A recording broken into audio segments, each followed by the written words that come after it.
Hey guys, I'm SJ, welcome back to my channel. If you are new here, I am a mum of 3. My youngest baby is coming up to 7 months now and I've been able to exclusively breastfeed her, but I had a really different experience the first time round with my first baby, that I didn't manage to breastfeed him and he was on bottles from very early newborn, and that experience was so difficult for me that it kind of got me really passionate about feeding, bottle and breastfeeding. I just had no idea how much it would affect me not being able to breastfeed him, and I've since found out there's a whole term for it, which is breastfeeding grief, and that's definitely what I experienced.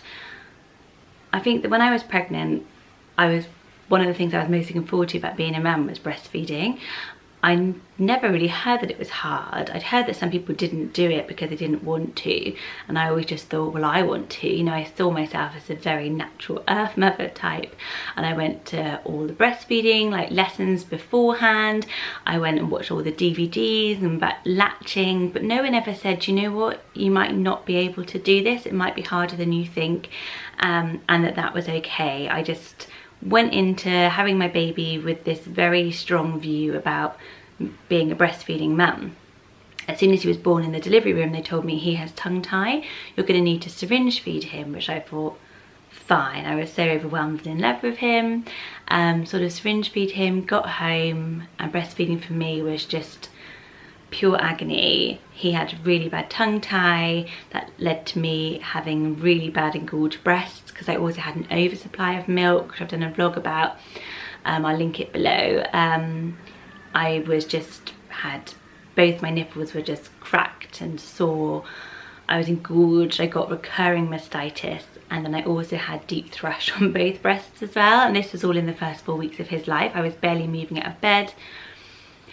But I was so determined to breastfeed that I couldn't get past the idea that I might move on from breastfeeding until the doctor said to me, enough is enough, you must stop now, you need stronger antibiotics to clear this really bad inflammation in your breast tissue up, and he needs to move on to bottles.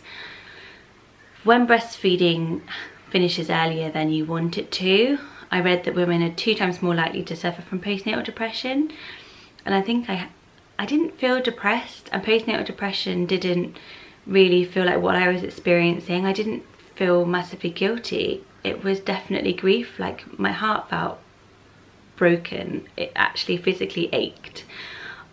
I felt like my bond with him had gone, actually. I felt like I'd been stripped of something. I felt like it was mega cruel and that I'd failed at this first thing, the one thing that made me unique to him as his mum, that I couldn't give him the very basic thing that I wanted to give him. And it was more just this picture I had of us, of me and him, and it always included breastfeeding, and I hated seeing anyone bottle feed him. I remember the first time my husband bottle fed him, I just hid in the kitchen and bawled my eyes out.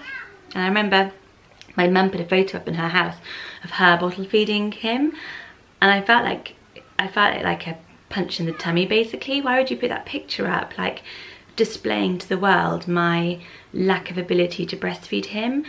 I didn't want to go out, I didn't want to see other breastfeeding mums because I couldn't cope. I felt such a loss about it.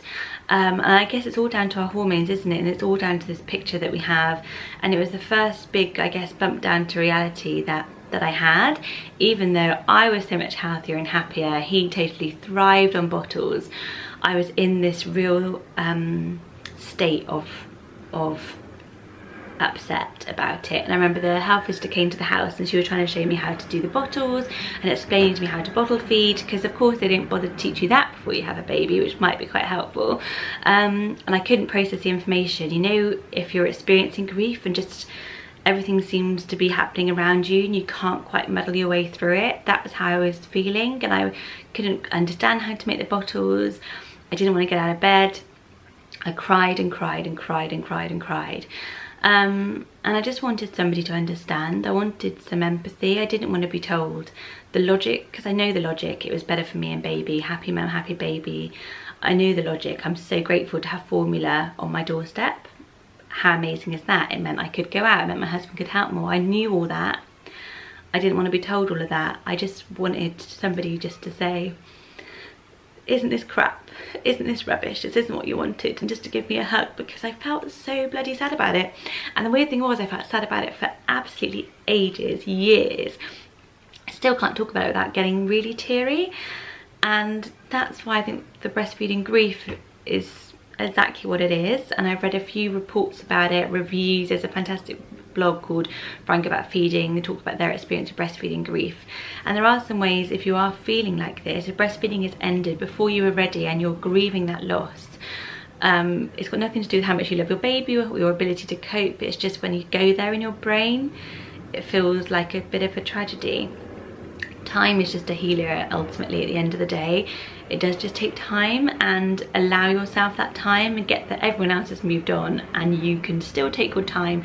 You can still feel sad about that. It's okay to feel sad about it, and it feels sometimes in the scheme of the world, what is this that I'm feeling sad about? But it's all right to have those emotions. I have them, and I know other people who do as well. You can go on to breastfeed your other children. I did, and I still feel this loss. The one thing that absolutely never happened was that bond is nothing to do with feeding. I realised, you know, just the bottle is just their calories. That's all it is. Food is calories, food is nourishment. Your bond with your baby is no different, and I can hand on heart promise you that. Nobody else replaces their mother. It doesn't happen. And you can still do so many bonding things. I used to do lots of skin to skin with Freddie still. He was like 4 or 5 weeks old. I used to have lots of baths with him. I started co-sleeping with him because I just loved that physical closeness. I was his world and he was my world, and that wasn't affected whatsoever.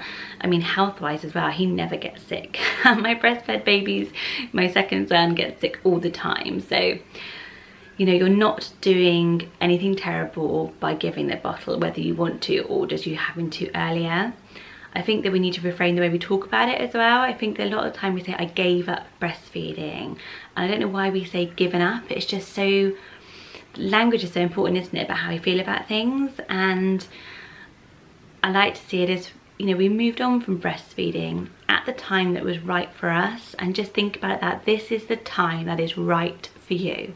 Whether that's because your baby's refusing it, whether that's because your milk's not what it should be, whether like me, you're getting recurrent illnesses because of it. All that is telling you is this is the right time, the perfect time for you and your baby to move on from breastfeeding. I wish I'd had that mentality. All I thought was 6 months, I've got to breastfeed for at least 6 months. I wanted to breastfeed for 2 years if I could. No, I did a couple of weeks, a few weeks, and that was the perfect time for me and him as individuals to move on from breastfeeding. I know it's a tough one, but sometimes the language can help like kind of reframe it a little bit. So if you're not okay about not being able to breastfeed, it could be breastfeeding grief. It's a thing, it's real, and you are not alone. Thank you so much for watching. Do click subscribe for more breastfeeding story videos. I've done it all. Had every problem. I'm going to talk all about it. And do write to me in the comments below. Thanks so much for watching. Bye guys.